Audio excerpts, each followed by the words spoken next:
Seperti biasanya, sore itu keluarga Kartawijaya sedang bercengkerama di rumah mereka di Wilhelminastraat, Madiun Gemeente. Bapak, ini ada buku bagus karya Agus Dwi Prasetyo. Buku bagus? Lah, judulnya apa, Bungsu? Wah, itu pasti buku Teror Mata Abdi Astina ya, adikku sayang. Waduh, Masmu si sulung ini sudah mulai ikutan cinta sastra sepertinya. Sebenarnya Bungsu tahu sih, Mas Sulung itu sangat mencintai karya sastra. Lah, hanya karena kesibukannya membantu bapak di toko, sehingga waktunya banyak tersita untuk berbisnis. Tapi Sulung sempat membaca karya-karya sastra kok, Pak. Itu harus, Nak. Sebab hidup tanpa sastra itu ibarat nasi goreng tanpa cabai gitu loh. Ibu pun sudah mulai bersastra di balik nasi gorengnya. Tapi ngomong-ngomong, dari buku Teror Mata Abdi Astina itu ada yang sudah kau alih wahanakan dalam bentuk drama atau belum, Busu? Nah, ya tadi saya itu sudah ngintip loh. Ada episode Kami Tidak Takut. Tuh gitu. Sepertinya boleh ya kalau misalkan kita mainkan sekarang gitu. Gimana? Sip.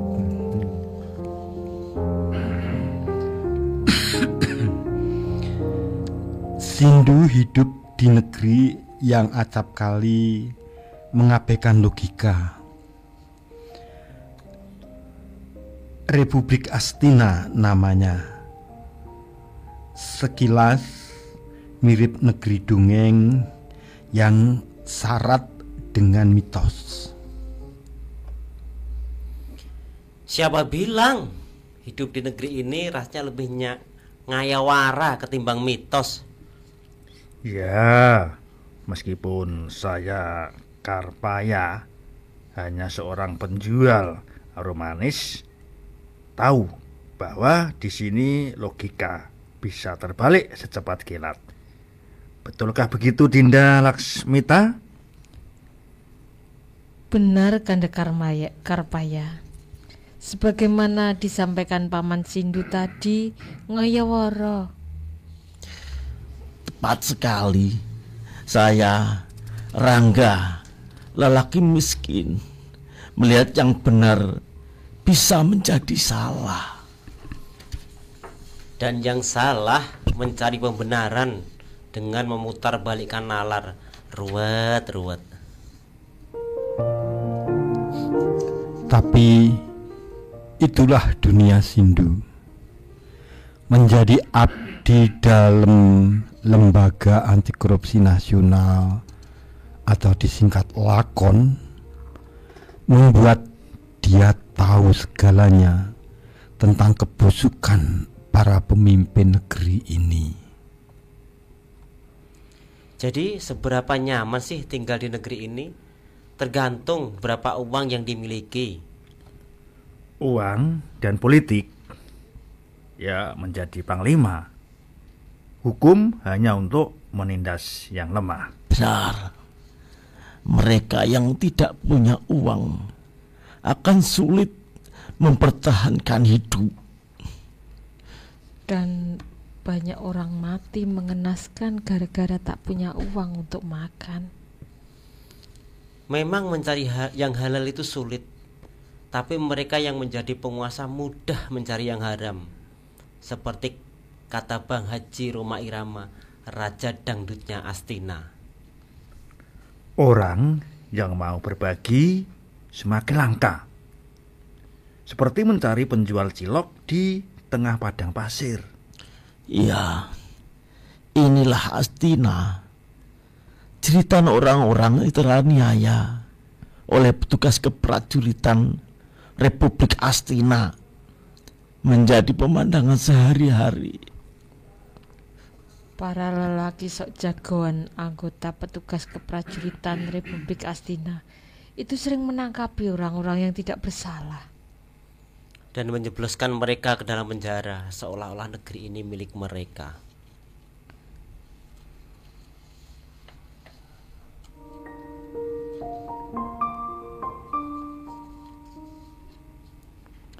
Karpaya, si penjual arum manis, pernah merasakan dinginnya lantai di balik jeruji besi. Penyebabnya sepele. Ketika dia menjajakan barang dagangannya di pinggir sekolah, tiba-tiba ada orang yang datang memberikan kertas yang dilipat dan langsung pergi. Saya tidak tahu apa isi kertas itu. Selang berapa menit, datang dua pria berpakaian preman. Keduanya meminta saya membuka kertas itu. dan Kanda Karpaya baru tahu kertas tersebut berisi angka-angka tidak jelas. Pasti Kanda Karpaya suami Yunda Laksmita diborgol. Kedua orang yang itu dituduh sebagai bandar togel. Lalu Ananda Karpaya digelandang ke tahanan untuk dijebloskan ke dalam penjara.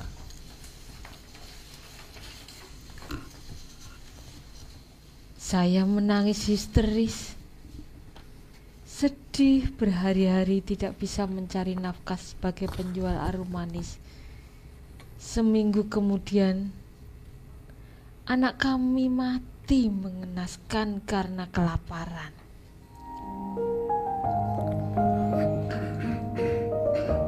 Walaupun anaknya tewas, Karpaya tetap tidak bisa keluar dari tahanan.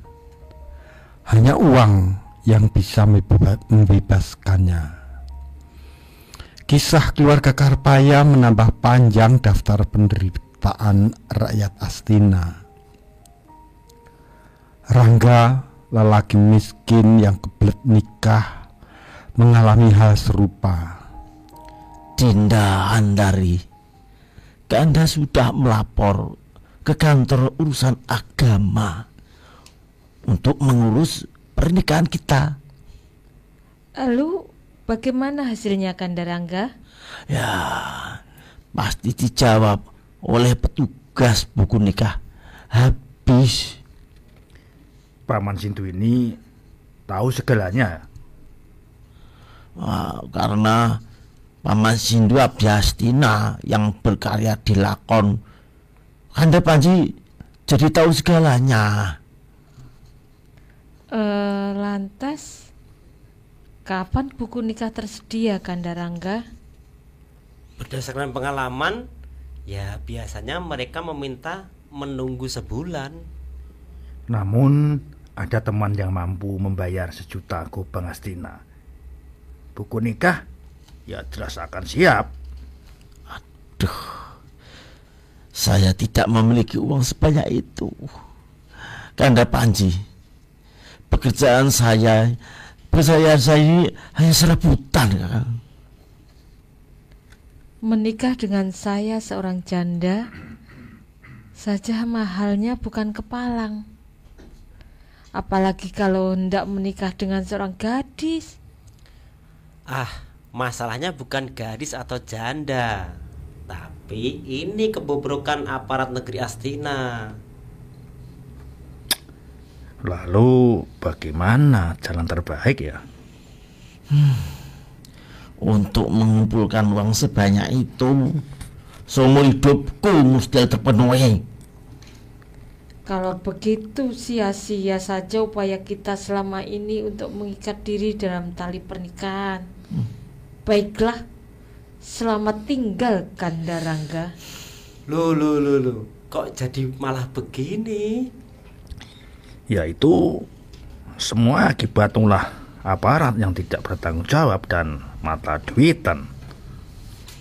Aku bersumpah tidak akan menikah sampai kantor usaha agama terbakar.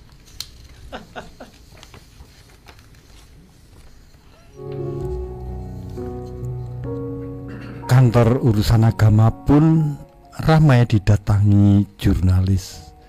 Setelah Rangga melaporkan pengalamannya, dimintai uang suap ke salah satu media. Sampai sebegitunya ya kekesalan Rangga. Tapi bagaimana nasib Karpaya yang ditahan itu? Menurut buku Teror Mata Abdi Astina, Karpaya meninggal sebulan saat ditahan. Kasihan Lasmita. Seminggu setelah suaminya ditahan, anaknya meninggal. Sebulan kemudian menyusul suaminya. Nggak tak hanya soal nikah, budaya korup semacam itu sampai merembet ke dunia sepak bola. Ya, pemain, wasit, perangkat pertandingan lainnya serta skor-skornya bisa diatur gitu maksudnya ya. Ya, akhirnya permainan tak dapat dinikmati. Hanya sebagian yang masih jujur. Ya, supporter tak jauh beda. Mereka kadang ya bayar tiket. Tapi ya banyak juga yang ramai-ramai lompat pagar stadion itu ketika harga tiket ya melambung tinggi. Maka tidak heran pejabat di negeri Astina yang korup hidupnya makmur. Mereka berani terang-terangan menerima suap dari sana sini, seperti tikus yang menggerogoti bangunan rumah gitu. Bahkan tak punya takut dan malu, seolah merasa paling kuat dan urat malunya sudah putus. Benar. Masuk penjara ya malah bersyukur. Maklum, dibui bukan berarti hidup mereka selesai. Fasilitas mewah dan kemudian akses keluar masuk penjara masih bisa didapat asal punya uang. Wah, ini gila bener ini. Iros Nisa lagi, koruptor di negeri Astina masih bisa menjadi wakil rakyat meskipun menyandang gelar mantan narapidana. Ya, itu karena tak ada aturan yang melarang mereka mencalonkan diri, Zulung. Sudah jadi lumrah. Padahal alumni penjara level maling ayam tak boleh jadi aparat negara. Benar, Bu. Karena mustahil itulah bagi mereka mendapatkan surat keterangan catatan kriminal atau SKCK sebagai syarat utama pendaftaran. Logika keadaan di negara Astina ini memang kacau balau.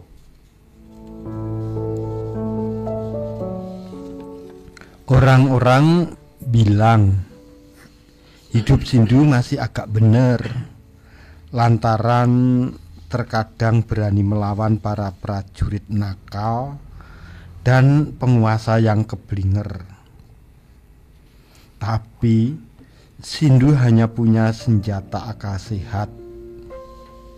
Mana mungkin dia memimpin pasukan rakyat sipil untuk melawan bandit-bandit berseragam itu.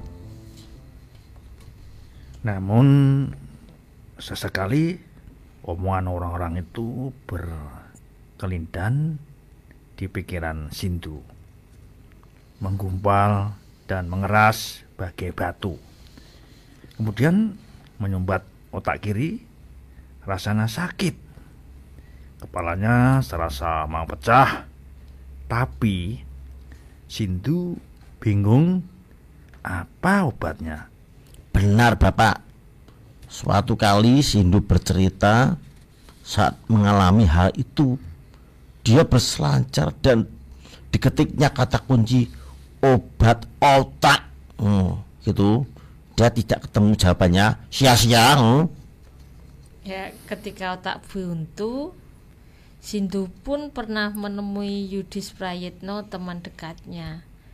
Dia abdi aktor lakon Yudis beberapa kali tergabung dengan Sindu dalam satu tim saat menelisik kasus-kasus korupsi. Kasus penyiraman asam sulfat yang membuat mata kiri Sindu kabur itu. Sempat secara berkelakar dia berkomentar, "Yudis, katanya sabar ya Ndu, kasihan kamu." Keduanya asik berbincang dari mulai masalah keluarga, pekerjaan, sampai kondisi negeri Astina yang sudah seperti kakek tua yang sakit-sakitan. Iya Bapak, Sindu lebih banyak mengungkapkan isi hatinya. Dia menumpahkan segala unek-uneknya kepada sahabat sekaligus rekan kerjanya. Benar Surung. Meskipun menurut Yudis, Sindu kebanyakan cerita. Menurut Yudis, negara Astina sudah nggak benar. Jangan hanya cerita, lawan, lanjut Yudis. Tapi Bu, menurut Sindu dari ceritanya, biarlah orang-orang yang melawan dan memberontak. Nada suara Sindu semakin tinggi ketika bercerita tentang pelemahan lakon. Nah, itu karena berbagai pihak berupaya melemahkan, bahkan ingin membubarkan lembaga yang masih percaya masyarakat itu Bapak. Hebatnya Sindu, meskipun setelah matanya cacat, tatapan Sindu tetap tajam. Setajam semangatnya mengubah kondisi negeri Astina yang dicengkeram kekuasaan zalim.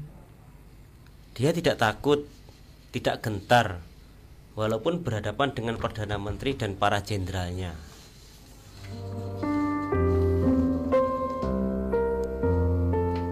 Tak ada yang perlu ditakuti, apalagi kalau hanya melawan para prajurit dan penguasa negeri Astina yang keblinger seperti sekarang ini. Sudah. Sekarang saatnya anak-anak membuat nasi goreng yang sudah Ibu ajarkan itu. Ibu tinggal lihat saja. Ya memang, mereka sudah berani bikin nasi goreng Bu. Siapa takut? Kami tidak takut ya Mas. Oke, tak tunggu matangnya. Ayo, cabai. Bawang putih ini. Geprek.